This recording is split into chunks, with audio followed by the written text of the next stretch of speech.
itu ada satu kota yang seakan-akan afdolnya melebihi Mekah Madinah. Gak usah dipercaya.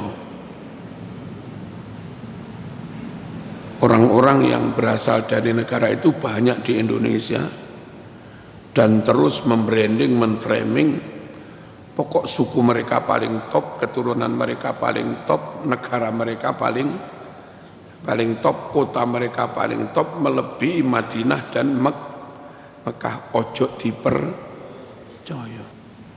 Apa dengan begitu mereka berhasil memusnahkan seluruh kitab dan ajaran agama Islam?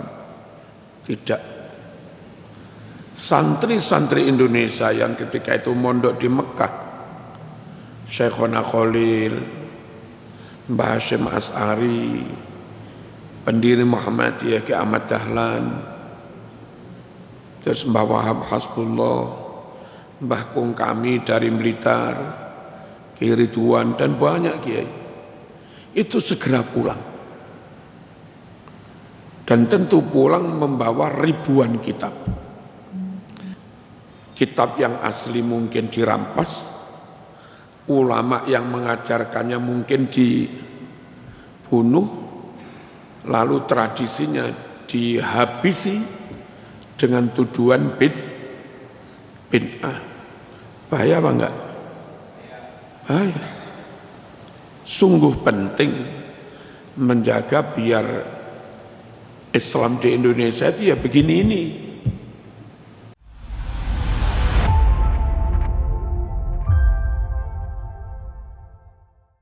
Assalamualaikum warahmatullahi wabarakatuh. Bismillah, walhamdulillah, Allahumma salli wa sallim ala sayyidina Muhammad wa ala alihi wa sahbihi. Para jamaah rahimakumullah, wonten kitab yang ditulis oleh Kiai Muhammad Faqih Mas Kumambang, Kecamatan Dukun, Gresik. Pondok itu kalau sekarang termasuk pondok besar di Gresik yang kalau di sana terkenalnya Pondok Muhammadiyah. Dulu pengasuhnya Kiai Muhammad Faqih Mas Kumambang. Dia berbesanan dengan Mbah Hashim As'ari, adik atau keponakan Kiai Muhammad Faqih yang diambil menantu Mbah Hashim itu Kiai Maksum.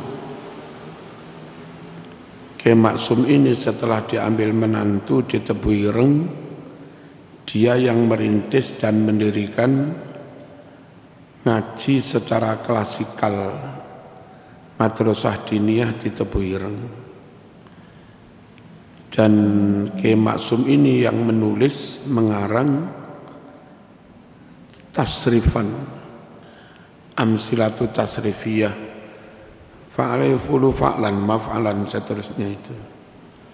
Di NU posisi beliau Kiai Muhammad Faqih di bawah Mbah Hashim langsung. Mbah Hashim itu Rais Akbar NU ketika itu, Kiai Muhammad Faqih wakilnya di bawahnya. Beliau menulis An-Nusus Al-Islamiyah, itu judul kitab. Kitab itu sangat bagus, ditakrid, diberi pengantar oleh beberapa ulama terkenal. Antara lain diberi pengantar oleh Kiai Abdul Aziz Masyhuri Jombang Tenanyar.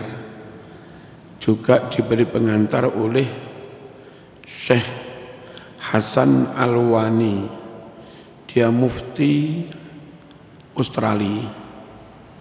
Lalu diberi pengantar oleh Kiai Maimun Zubair. Tentu kalau sampai Kiai besar memberikan pengantar apresiasi, maka kitab itu ya kitab sangat luar biasa. Di halaman 12 beliau menulis kalimat seperti ini. Amma syaikhuhum Muhammad ibnu Abdul Wahhab faqad takharraja ala yadi jasus al-musta'miratil Britaniyah Jeffrey Hamper,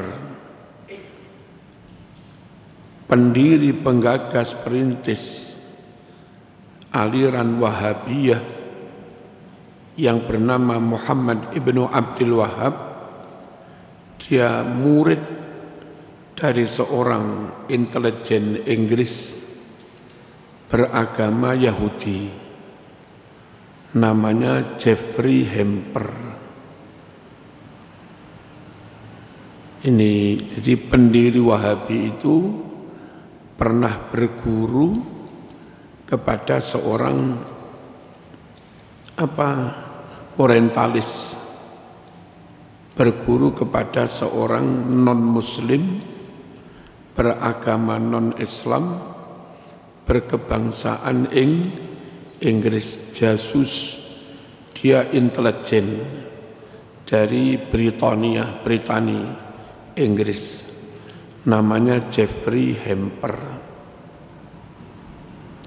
Sampean sudah seharusnya waspada kalau ada golongan yang mana golongan itu sedikit banyak terintervensi oleh orang non-muslim. Paham ya? Tidak bisa diklaim gerakan Islam murni, meskipun mereka sendiri klaim gerakan pemurnian Islam, tapi nyatanya seperti itu. Seperti juga Islam liberal itu dirintis, dipelopori oleh Stephen Hawking yang wafatnya belum lama, beragama Kristen, berislam dengan pola pikir liberalisme. Itu juga enggak bisa dikatakan murni Islam, karena ada unsur pemikiran-pemikiran Stephen Hawking di situ. Kita yang ingin Islam itu benar-benar dilaksanakan oleh umat Islam, diijtihadi oleh mujtahid Islam, diajarkan oleh guru-guru Islam, difatwakan oleh ulama-ulama Islam, tentu sebaiknya menghindari aliran yang kita khawatir agak diintervensi, mungkin mengalami infiltrasi dari paham ajaran dari luar Islam. Ahlus Sunnah wal Jamaah murni Islam semua. Madhab 4 Syafi'i, Maliki, Hambali murni Islam semua. Lalu tasawuf thariqahnya Imam Junaid al-Baghdadi, Abil Hasan Asy-Syadzili, Syekh Abdul Qadir al-Jilani, Imam Ghazali murni Islam semua. Lalu pengikut-pengikut beliau semua ke Indonesia, yakni wali-wali Songo dan seniornya, semuanya full Islam. Ketika ada Belanda, Portugis, Spanyol, mereka di pihak yang melawan Belanda, bukan malah berkomplot dengan Belanda. Itu wali-wali Songo dan para penerusnya. Jalur Ahlus Sunnah ini full Islam semua. nggak ada intervensi dari orang di luar Islam, paham ya? Dan ketika mereka nyebar kemana-mana mendirikan pondok di zaman Belanda, pondok-pondok salaf itu kontra dengan Belanda, bukan malah didanai Belanda, full murni Islam, nggak ada Belandanya.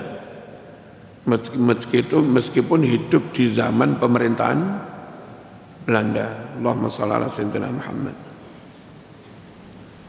Lalu mereka sepakat di bawah koordinasi Mbah Hasyim Asy'ari sepakat mendirikan NU di masa pemerintahan Belanda. Posisinya kontra dengan Belanda, bukan bolo Belanda. Ditawari diangkat menjadi Menteri Agama Belanda pun nggak mau. Ini NU, Ahlus Sunnah wal Jamaah.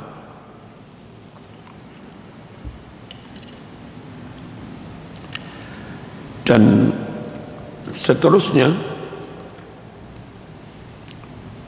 sebaiknya kita tetap pilih yang murni, ajarannya murni Islam, tokoh-tokohnya murni Islam, lalu umat komunitas pengamalnya juga murni Islam. Tentu kalau dengan orang luar sekedar bekerja sama untuk program-program kemanusiaan, bukan memberi kesempatan orang luar ikut mewarnai akidah, bukan memberi kesempatan orang luar untuk ikut-ikut mewarnai fikih, bukan. Sekedar bekerja sama teknologi tentu enggak apa-apa. Dan barangkali ke depan atau sekarang kalau di NU, di PBNU-nya atau di bawahnya PWNU ada kebijakan memasukkan orang lain yang non-muslim atau orang lain itu mungkin cukongnya non-muslim. Apa cukong itu? Kacongnya non-muslim, bekerja untuk menindaklanjuti ide-ide dari non-muslim untuk mewarnai NU. Barangkali suatu saat ada hal seperti itu, maka kita umat harus tetap jeli, umat harus tetap selektif, milih yang tetap NU murni. Sekalipun dengan risiko mungkin enggak didadekne pengurus. Toh kita enggak jadi pengurus, ya seiso mulang TPQ, ya seiso mulang diniyah, masih bisa berkhidmah.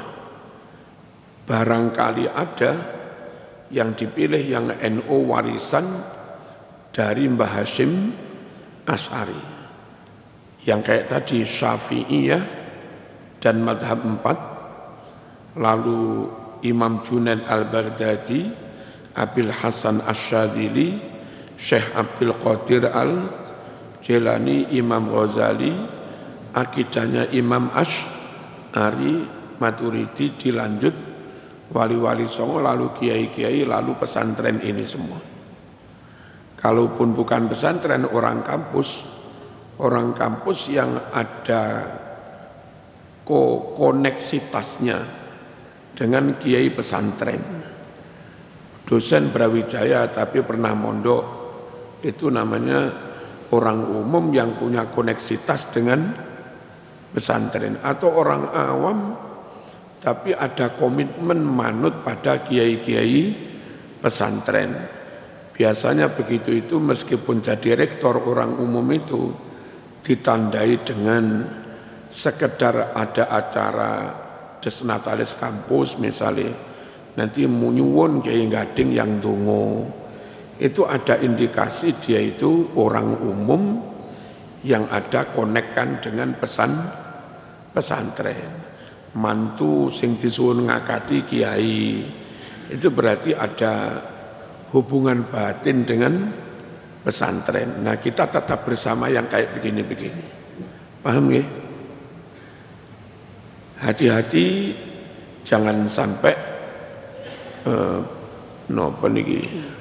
kelihatan Islam, namun ternyata Islam yang diamalkan, yang dipegangi, Islam yang sedikit terintervensi ajarannya oleh orang Yahudi atau Nasrani.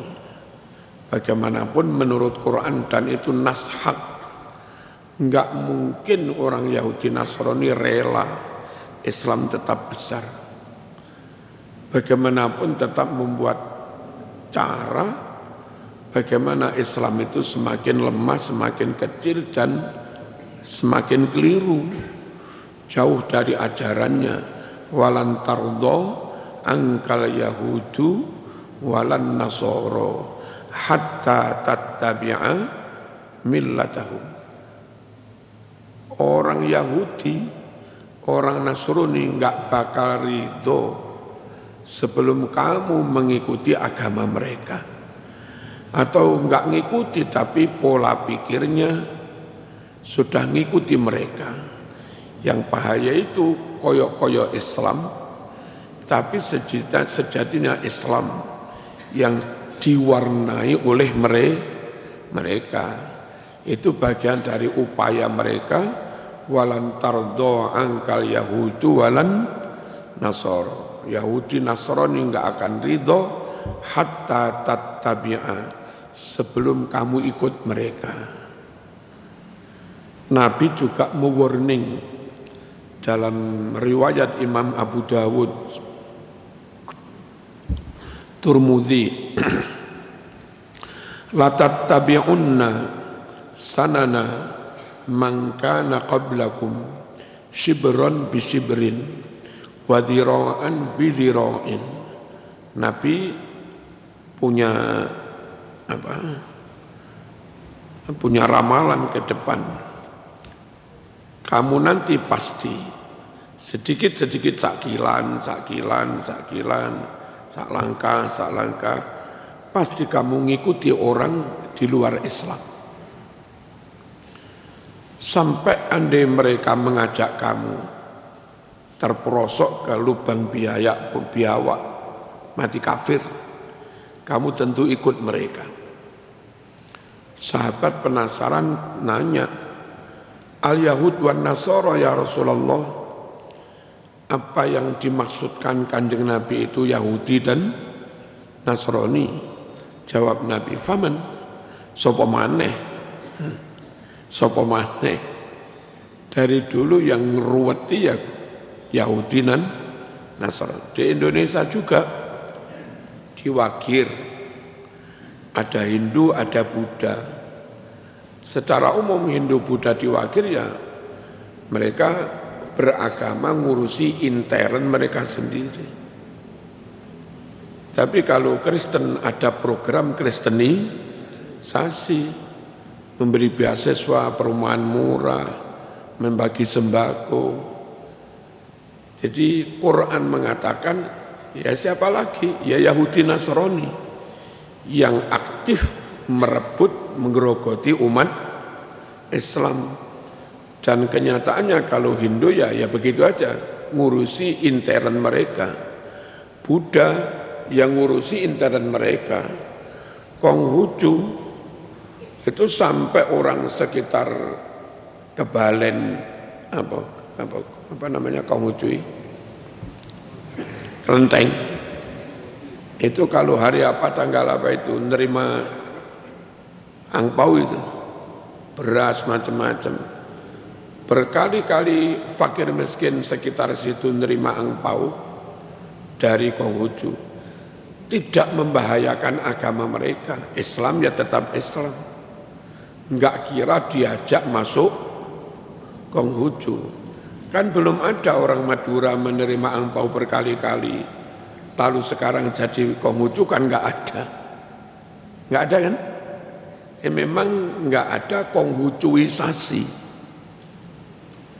Tapi kalau Kristen membagi sembako itu diboncengi kepentingan kristenisasi, bahaya memang. Nah, Jeffrey Hamper itu gurunya Muhammad ibn Abdul Wahab, khawatir kalau kita ikut kelompok itu ada sedikit pengaruh Jeffrey Hampernya. Kalau liberalisme ada Stephen Hawking. Kalau kita ikut Islam liberal tentu takut ada pengaruh Stephen Hawking Kristen. Paling aman ya kayak begini aja sudah. Islam Ahlus Sunnah wal Jamaah, enggak ada pengaruh siapa-siapa. Lalu di halaman 14 dalam buku tadi An-Nusus Al-Islamiyah, Kiai Muhammad Faqih bertutur begini, walamma wasalut ta'if qatalun nasa qatlan amman wastaw'abul kabir was-saghir wal marid. Ketika tentara Wahabi mencapai wilayah Taif, mereka melakukan pembunuhan massal, genosida. Laki perempuan mereka bunuh. Tua muda mereka bunuh. Wa kanu yadbahuna tifla, dan mereka rela menyembelih anak bayi di dekapan ibunya, direbut disembelih. Terus summa kharaju ilal hawanid wa qatalu man fiha. Mereka sweeping ke warung-warung, siapapun yang mereka temui dibunuh. Wa wajatu unasan yatadarusunal Qur'an fayaqtulunahum. Melanjutkan sweeping, ketemu orang lagi deres Quran di masjid, juga dibunuh. Wa nahbul amwal, mereka merampas harta, al-asas, perabotan, semua dirampas. Lalu ditumpuk di lapangan.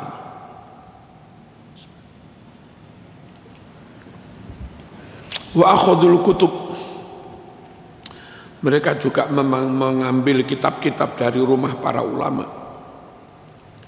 Minha kutubut tafsir wal ahadis wal fiqh. Dari yang mereka rampas di rumah ulama-ulama itu ada tafsir, ada mushaf, ada hadis. Wa nasaruha, mereka urat-arit kitab-kitab itu fil biqa wa zuqaq wal aziqah, di gang-gang, di lorong-lorong, di jalan-jalan. Yata'unaha bi arjulihim, mereka injak-injak kitab itu dengan kaki mereka, dimusnahkan. Enggak ada seorang pun yang berani menyelamatkan kitab-kitab itu. Itu di halaman 14. Kitab An-Nusus Al-Islamiyah yang ditulis oleh Kiai Muhammad Faqih Mas Kumambang. Paham nggih? Paham? Nah, ajarannya diintervensi.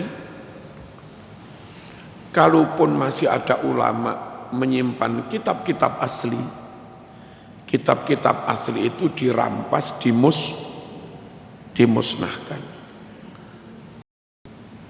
Apa dengan begitu mereka berhasil memusnahkan seluruh kitab dan ajaran agama Islam? Tidak. Santri-santri Indonesia yang ketika itu mondok di Mekah Syekhona Khalil, Mbah Hashim As'ari, pendiri Muhammadiyah Ki Ahmad Dahlan, terus Mbah Wahab Hasbullah, Mbah Kung kami dari Blitar, Ki Ridwan, dan banyak kiai. Itu segera pulang. Dan tentu pulang membawa ribuan kitab. Yang kitab lawas-lawas di bawah itu sampai sekarang masih disimpan di rumah kiai-kiai. Namun kalau ke rumah saya, warisan dari bapak, dari Mbah Kung masih ada kitab ratusan tahun. Di rumah kiai-kiai termasuk di rumah saya, warisan dari bapak. Santri-santri itu pulang ke sini dan membawa kitab itu. Yang kitab itu sampai sekarang masih ada. Apa strategi Indonesia dalam menyelamatkan ajaran Islam? Di sana ulamanya dibunuh, makam ulama digusur oleh Wahabi. Di sini ulama sehat, nggak dibunuh, makam ulama, makam wali aman. Di sana ajarannya diintervensi, Bismillah, wiritan nggak ada, ini nggak ada, ini nggak ada. Di sini amalan-amalan itu lestari. Di sana kitabnya kayak tadi dimusnahkan lah bahasanya. Di sini kitab-kitab itu sampai sekarang masih ada dan dipakai oleh kiai mengajar. Sungguh peran Nusantara ini dalam menjaga ajaran Islam yang asli, kitab yang kuno. Dalam menjaga itu peran Nusantara luar biasa. Andai Indonesia dilakukan kayak begitu juga. Di Arab, kitab yang lawas-lawas itu hilang semua. Kalau sampai di Indonesia gagal menjaga NKRI, lalu berdiri negara Islam tapi Wahabi, kemudian kitab yang disimpan ulama-ulama dirampas, dimusnahkan, maka Islam wassalam. Kalaupun ada Islam yang agak tercampuri tadi, Islam yang agak diintervensi. Kitab yang asli mungkin dirampas, ulama yang mengajarkannya mungkin dibunuh, lalu tradisinya dihabisi dengan tuduhan bid'ah. Bahaya apa enggak? Bahaya. Sungguh penting menjaga biar Islam di Indonesia itu ya begini ini. Kalaupun berproses menuju lebih syar'i, biar oleh orang Indonesia sendiri. Jangan diintervensi oleh paham asing.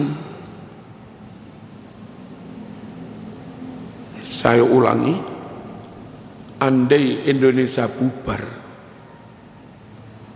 terus Indonesia mengalami seperti yang dialami Arab, makamnya dimusnahkan, digusur, ulamanya dibunuh, kitabnya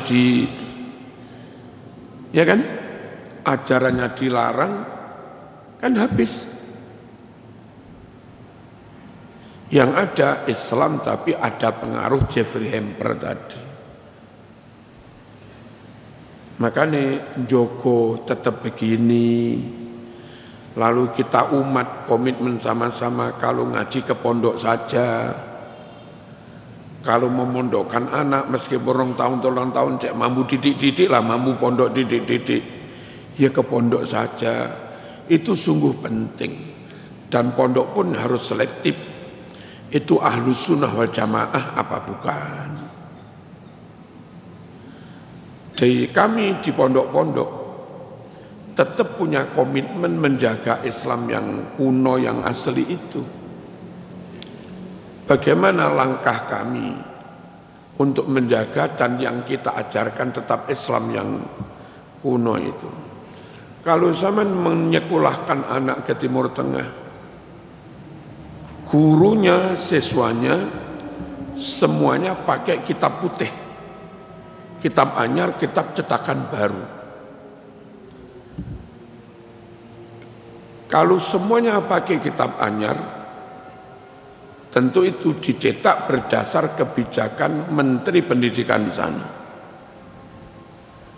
Dan menteri itu ganti menteri, kadang punya kebijakan, tolong dong hadis ini nggak usah diajarkan dulu. Tolong hadis ini nggak usah dulu. Akhirnya kitab yang diterbitkan itu nggak bisa utuh. Anakmu kuliah di sana ya kitabnya putih semua. Kitab baru. Andai dikurang-kurang ya anak kita nggak tahu juga namanya ngaji kitab adanya itu. Kalau di sini sama anak ngaji Lirboyo, ngaji Bulughul Maram. Bulughul Maram yang dikaji sekarang di Lirboyo itu sama dengan Bulughul Maram 150 tahun yang lalu. Gak beda. Anakmu beli kitab baru, tapi Mbah Yainya ngajar dengan kitab yang lawas tadi. Itu loh Mas, perlunya tetap ikut Ahlus Sunnah wal Jamaah. Hidup di zaman modern, tapi jamin tetap dapat materi yang lawas-lawas itu. Dan dijamin lawas, memang kiainya megang kitab yang lawas itu. Saya misalnya membaca kitab Ihya, santri membeli kitab baru mungkin, tapi saya megang kitab yang lawas. Kalaupun saya megang kitab baru, karena sudah sekian kali membaca kitab yang lawas, nanti begitu cetakan baru ada yang enggak benar, ya saya bilang pada santri, tanya aja santri kasih, ini kurang ain ini. Nah bahayanya kalau enggak mondok di pondok salaf, wis kitab pe anakmu anyar, guru nih kitab yo anyar pisan, anakmu enggak ngerti lek kalimatnya dirubah, hadisnya dikurangi. Lah guru nih yo enggak ngerti pisan guru nih. Kan wassalam. Enggak mendapatkan Islam yang murni, Islam yang utuh. Paham ya? Jadi mohon meskipun pondok lagi disudutkan dengan isu-isu ada kekerasan katanya, dengan isu-isu katanya ada pencabulan, yang itu belum tentu pondok beneran, tak bilang yang kemarin itu kadang hanya semacam homeschooling atau tempat kursusan, ditambah ngaji ini ustadznya juga bukan kiai. Ketika terjadi apa-apa pemberitaannya pesantren. Jadi memang sengaja menyudutkan pesantren. Nah kami mohon umat atau warga minimal jamaah sabilillah disudutkan kayak apapun pesantren. Jangan mengurangi keyakinan, jangan mengendorkan semangat untuk tetap bersama kiai-kiai pesantren. Kalaupun punya anak cucu monggo tetap dipondokkan ke sana. Di Gading monggo, di Al-Hikam monggo, di Mergosono monggo, di Ki Kholik monggo, Singosari, ya kan? Dan di mana-mana. Umpamanya di pondok-pondok induk, Ploso, Lirboyo, Langitan, Sidogiri, Asembagus, Syekhona Kholil, sarang, gak karu-karuan Mas. Nah anehnya kadang masyarakat itu ada framing kejadian bukan pondok, lalu di framing diberitakan kayak itu kesalahan Pondok umat ngebyau ya, pondok elek kabeh. Bahaya.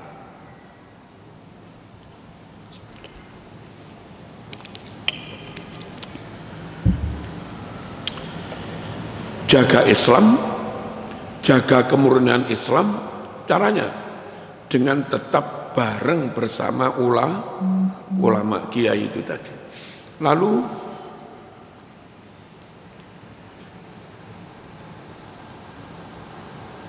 kenapa harus kitab kuning yang lawas-lawas?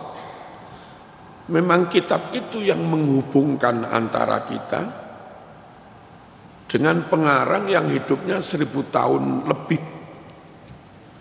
Jenengan niku lek teng pondok, anak jenengan teng pondok, mengke tasik diajak ngaji kitab Majmu' Nawawi.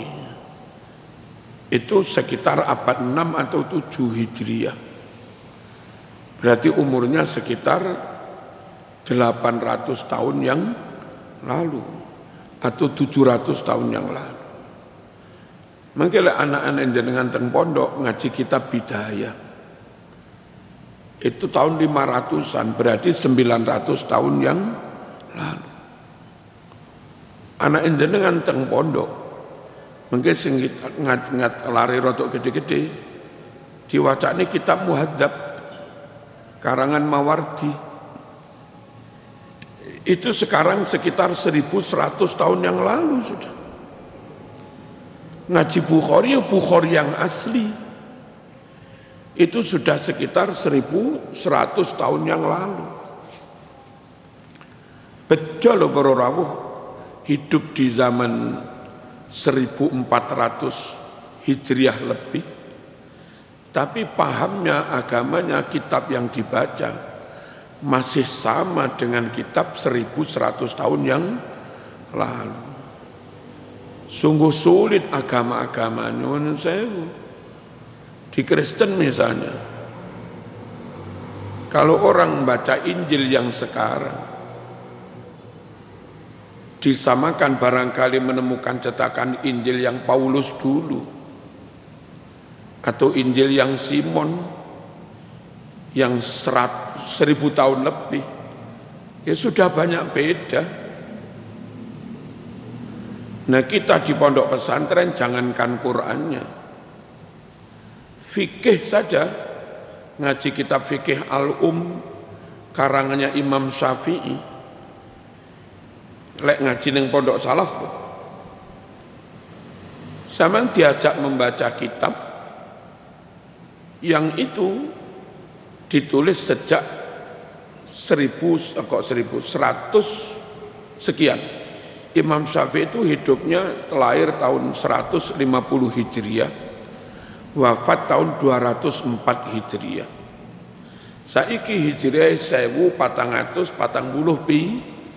itu lawawas mas zaman Syafi'i, lawawas gak mekur lawas, lawawas mas. Neng pondok diwe ngilmu padha ngilmune Imam Syafi'i, padha ngilmune ulama yang hidup di abad kedua. Itu menuju Islam murni sangat mudah, wong zamannya dekat sekali dengan zamannya Kanjeng Nabi. Nanti juga diajak ngaji kitab Muwatta karangannya Imam Malik. Imam Malik itu lahir tahun sekitar 80-an Hijriah. Belum sampai 1 abad Imam Malik itu sudah lahir. Nah, andai kita enggak di pondok-pondok salaf, yang disampaikan kepada kita hanya ilmu dari kitab-kitab putih, kitab-kitab modern. Pertanyaannya, kitab putih itu masih sama Pak, samakah dengan kitab yang 1000 tahun yang lalu? Tidakkah ada pengurangan, perubahan, penambahan? Tidakkah ada kekeliruan dalam menterjemah? Tidakkah ada kekeliruan dalam mengharokati? Dan segala macamnya. Ada sekian banyak pertanyaan Yang itu menjadi beres asal kita ngaji di pondok salaf. Kitabnya kitab kuning, pilihan kitab kuning untuk memastikan kitab itu kitab lawas. Kalaupun baru itu baru nyetaknya saja, tapi masternya apa ini yang apa? Kalau foto yang itunya apa? Masternya ya. Itu masternya sudah lama sudah. Allahumma shalli ala sayyidina Muhammad.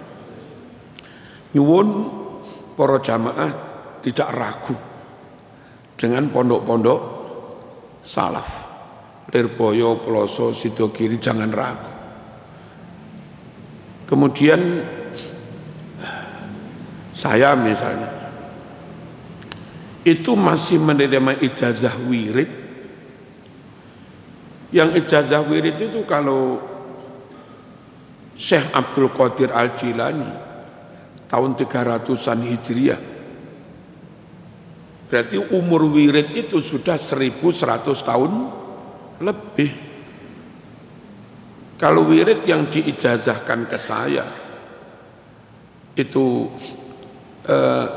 wirid Hizib Nasr Abil Hasan Asyadili,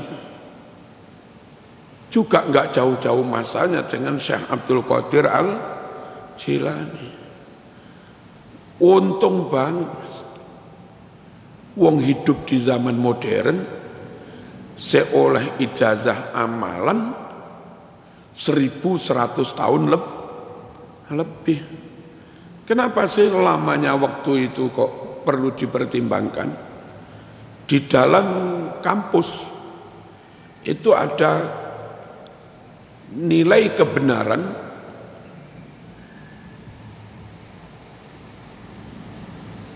yang setiap tahun terbukti benar. Ini dites benar, dites benar, dipetes benar, sampai berkali-kali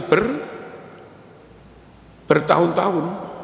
Itu namanya kebenaran reliabel. Barang ini benar, tapi terbukti sepisan. Jawang lumayan mantap. Tapi benar terbukti 1000 kali. Tentu orang lebih mantap. Nah, kita berahlu sunnah wal jamaah sejak zaman Imam Syafi'i, sejak zaman Imam Maliki, itu sudah 1240 sekian tahun yang lalu. Nah, selama 1200 tahun lebih, madhab ini enggak terbantahkan. Madhab ini enggak bisa dirungkatkan. Karena dalilnya, hujahnya memang kuat. Kalau terbukti menter sepanjang masa, 1200 tahun lebih, menter, ya tentu kita semakin yakin tuh. Dan ngaji di pondok itu oleh ilmu yang umurnya sekian itu, oleh wiritan yang umurnya sekian lama itu. Paham tak? Nanti itu namanya kebenaran reliabel. Ada alat tes, alat uji, dipakai nguji hasilnya valid, pakai nguji lagi hasilnya valid, berkali-kali dipakai nguji hasilnya tetap valid. Itu namanya punya nilai kebenaran reliability, reliable. Nah, ahlu sunnah itu terbukti benar, enggak terbantahkan, bukan sekali 2 kali, bukan setahun 2 tahun, tapi begitu. Ya suwe mas. Dan di pondok yang diajarkan tetap kitab-kitab lawas itu, yang ditulis sejak 1000 tahun lebih. Penting tak? Pondok penting. Penting.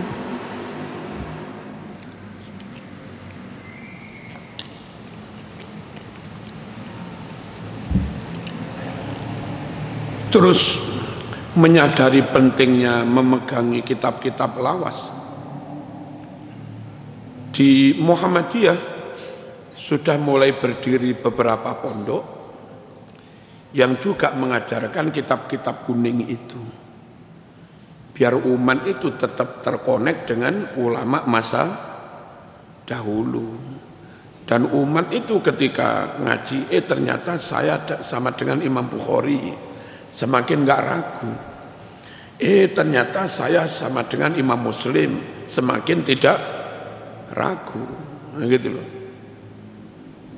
Kami pernah mengunjungi Pondok Muhammadiyah di Madiun. Itu ya kayak di Pondok NU pakai kitab-kitab kuning. Subuh ya pakai kunut, pakai wiridan, kayak begitu. Tapi namanya Pondok Muhammadiyah. Allahumma shalli ala sayyidina Muhammad.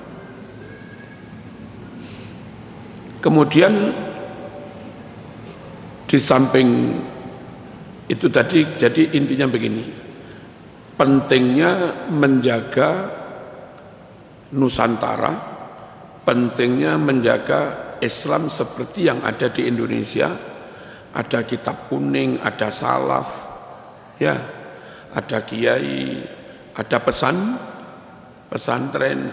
Itu karena memang dulu Allah menyelamatkan kitab-kitab itu ke Indonesia.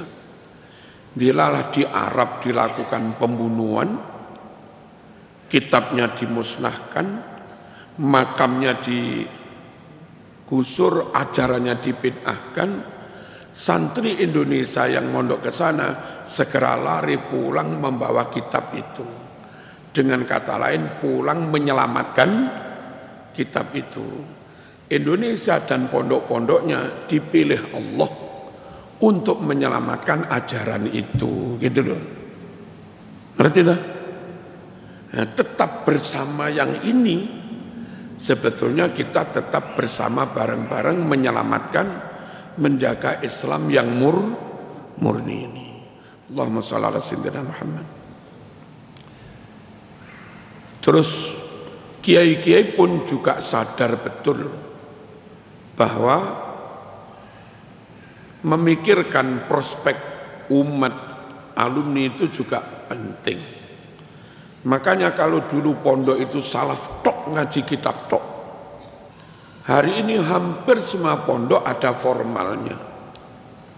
Lirboyo yang dulu salaf tok, sekarang ada program formal, yakni di Lirboyo yang Ar-Risalah, level SMP dan SMA.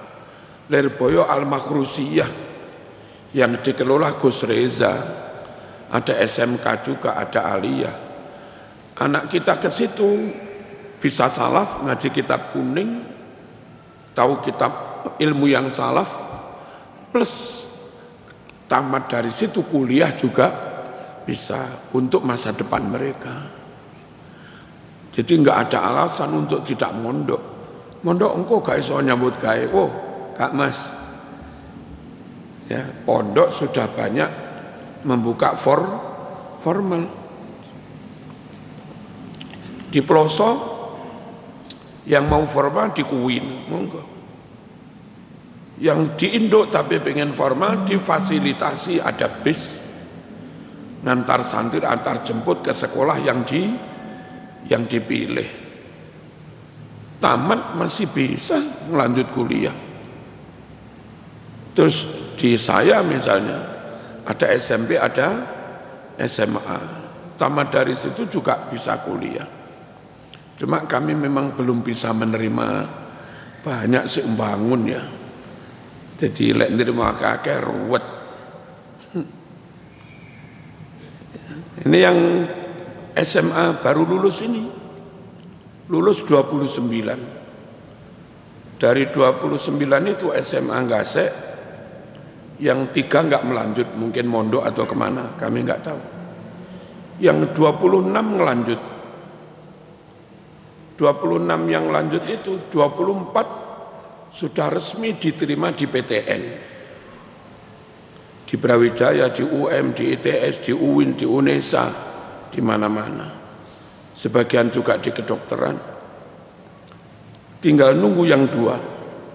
Yang dua ujian UIN masuk mandiri.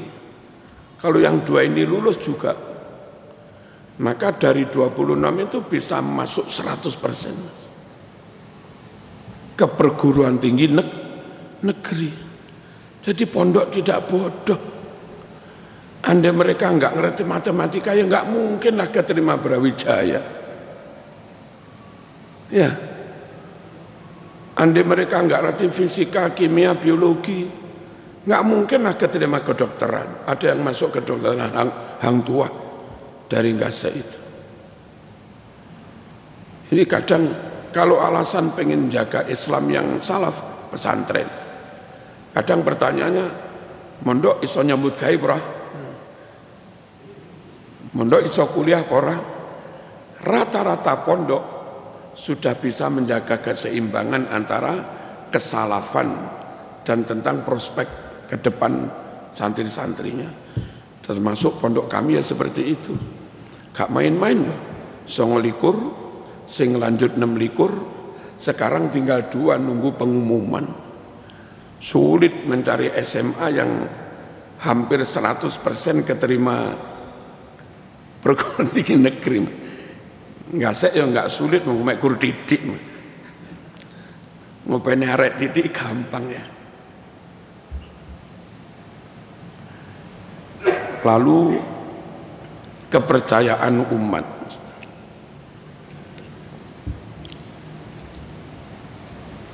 Kalau niku nanti diundang ngaos tengene Samsung.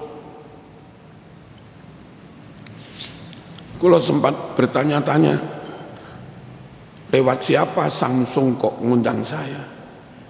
Kenal lewat siapa? Belum seterkenal ini saya. Tapi kok Samsung ngundang saya? Bareng saya datang, ternyata ada santri saya di situ. Loh, kok neng kene? Kuliahnya tarbiyah, kerjanya di per-HP-an. Opo mas, itu ternyata Samsung itu lagi butuh karyawan yang itu nanti agak menjaga rahasia pabrik, rahasia merek. Nggak boleh sembarang orang tahu itu. Nah pas Samsung butuh begitu, ada santri saya daftar. Ditanya, mondok di mana mas? Mondok di Kiai Marzuki. Ya sudah, yang mewawancari nggak ragu. Udah, ini anak ini amanah. Memang lagi butuh karyawan yang dipercaya amanah. Itu loh mas, pondok itu seperti itu. Saya ngaji di Polda berapa kali. Itu beberapa polisi itu alumni Lirboyo. Di kepolisian, di TNI itu mulai ada pemikiran daripada ketakmiran di Polres, ketakmiran di Polsek, ketakmiran di Koramil, imam saja ngundang orang luar biaya lagi, khotib saja ngundang orang luar biaya lagi. Mending kalau punya anggota polisi, anggota TNI, pondokan, hafid Quran, beres. Gak usah ngundang Ustadz Konjopo, gak usah bandani. Akhirnya sekarang banyak polisi TNI yang pondokan untuk menghandle bintalnya. Bukan berarti nggak punya masa depan, punya masa depan. Allahumma shalli ala sayyidina Muhammad. Di UIN sini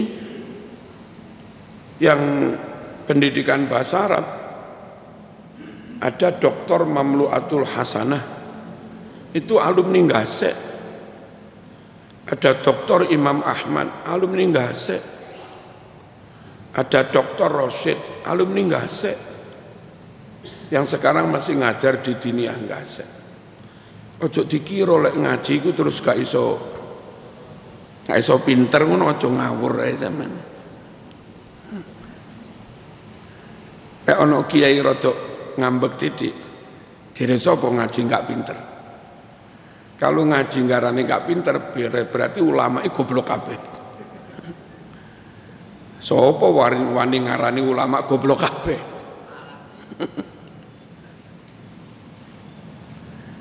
Nggak ada rumus ojo ngaji karane bodoh itu nggak ada. Allahumma sholli ala sayyidina Muhammad. Anak saya sendiri yang di sabilillah, sekolah sabilillah bebannya sudah berat, di rumah masih harus ngaji lagi, bebannya tambah. Apa jadi bodoh? Bodoh. Mereka kuliah di Brawijaya, di UM. Alhamdulillah sekian kali IP-nya menyentuh 4,00. Berarti enggak bodoh. Dan itu hafal Quran. Enggak bodoh kan? Bodoh. Nah itu loh. Terus alumni Gasek yang kami rekom ke UNESA, pinter, dapat beasiswa full. Kemarin laporan piro nak IP-ne, alhamdulillah kiai 3,93, hampir 4 juga. Wah, ini loh mas. Jadi nggak saya bolak-balik gudikennya tapi ya, ojo gudiken ngono enggak. Nah ini begitu nggih. Nyuwun sewu, nyuwun umat tetap bersama ulama. Jangan sampai kena pengaruh lalu lari dari ulama. Lari dari ulama, kehilangan kitab kuning. Kehilangan kitab kuning artinya sampean anakmu atau ustadzmu pegangannya kitab putih. Kitab putih, kitab terjemahan yang kitab baru. Apa ada jaminan masih sama dengan yang 1000 tahun itu? Ya kan? Kalau sudah tidak sama dengan yang 1000 tahun itu, apa masih dijamin sama dengan ajarannya Rasulullah SAW? Bahayanya di situ. Makanya Nabi mewarning, sayati ala ummati zaman yafirru fihi nasu minal ulama wal fuqaha. Kelak akan ada zaman dialami umatku, di zaman itu mereka malah menjauh dari ulama. Fayabtalihimullah bisalati baliyat. Lalu Allah memberikan musibah 3. Yang pertama, kerja enggak barokah. Yang kedua, dipimpin orang dolim. Yang ketiga ini paling berat, gara-gara jauh dari ulama. Yakhrujuna minad dunya bighairi iman. Mati kafir. Mati tanpa membawa iman. Bisa. Gara-gara jauh dari ulama, ikut aliran macam-macam kan? Aliran macam-macam itu ada yang sudah kafir. Aliran yang mengatakan sholat enggak wajib ya kafir. Aliran yang mengatakan nyuwun sewu, haji enggak harus di Mekah, bisa di tempat lain. Sudah disediakan tempat tawaf Ka'bah baru, ya kafir mas. Kalau benar-benar meyakini seperti itu, menghalalkan barang haram, zina halal di Seragen Barat, itu ada aliran kebatinan untuk mendapat kesaktian. Itu justru zina dengan perawan jumlahnya berapa? Ya kafir menghalalkan berzinaan. Dahulu ada yang berfatwa haji cukup di Indramayu. Ya kafir. Haji kok neng Indramayu. Nah orang awam itu kalau jauh dari ulama kan nggak ngerti aliran ini sesat atau tidak. Ikut aja, ternyata katut kafir. Itulah yang Nabi tadi mengatakan yakhrujuna minad dunya bighairi iman. Orang yang jauh dari ulama mati tanpa membawa iman. Bahaya. Kalau saya sudah berkomitmen, ulama itu mau dilok-lok nih kayak apapun, itu enggak menyurutkan semangat Marzuki untuk tetap ikut ulama. Ada yang mengatakan Ki Hasyim Asy'ari bodoh, Ki Hasyim Asy'ari nol, nggak ada jasanya. Dikritik kayak apapun Mbah Hasyim Asy'ari, Mbah Wahab tidak menyurutkan Marzuki untuk tetap ikut Mbah Hasyim Asy'ari. Nah begitu. Memang zamannya zaman Islam lagi ya kan? Ahlus Sunnah lagi diruweti, pondok jadi target men, dan entah tujuannya apa, wallahu a'lam bishawab. Kalau kinten ngoten yang longgar bisa langsung pada ini merapat ke Ashabul Kahfi. Ashabul Kahfi itu Soekarno-Hatta sana, sebelum jembatan Suhad, putar balik sedikit, ono gang mepet Poltek, utarannya Poltek, Ngulon kira-kira 300 meter, notok kanan titik. Itu saya mau ngaji ke sana, sholawatan, yang longgar monggo temeriku. Al-Fatihah.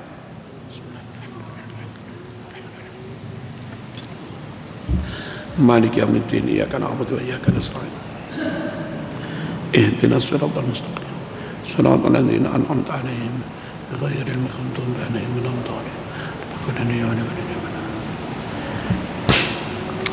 Kalau itu ada satu kota yang seakan-akan afdolnya melebihi Mekah Madinah, nggak usah dipercaya. Orang-orang yang berasal dari negara itu banyak di Indonesia dan terus membranding, menframing, pokok suku mereka paling top, keturunan mereka paling top, negara mereka paling top, kota mereka paling top, melebihi Madinah dan Mekah. Ojo dipercaya. Kalau khawatir jamaah-jamaah ini kena ngunu-ngunu kuwi, yang itu di luar Quran Sunnah. Ngoten nggih. Hati-hati. Wassalamualaikum warahmatullahi wabarakatuh.